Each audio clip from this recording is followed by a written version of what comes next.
بسم اللہ الرحمن الرحیم۔ ایک بہن نے سوال کیا ہے کہ میرا بھائی پیدا ہوا ہے، اس کا نام ہم روحان رکھنا چاہتے ہیں، کیا روحان نام رکھنا ٹھیک ہے، مناسب ہے؟ اور روحان کا معنی کیا ہے؟ اس سوال کا جواب یہ ہے، روحان عربی زبان کا لفظ ہے اور اس کے دو معنی نقل کیے گئے ہیں۔ روحان کا ایک مطلب ہے رزق اور روزی،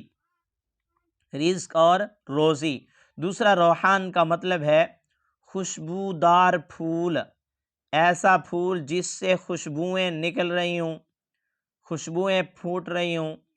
تو یہ معنی کے اعتبار سے روحان بہت پیارا نام ہے۔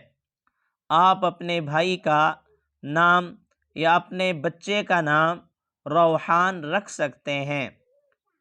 میری دعا ہے اللہ رب العزت سے اس بچے کو اللہ تعالی لمبی زندگی عطا فرمائے۔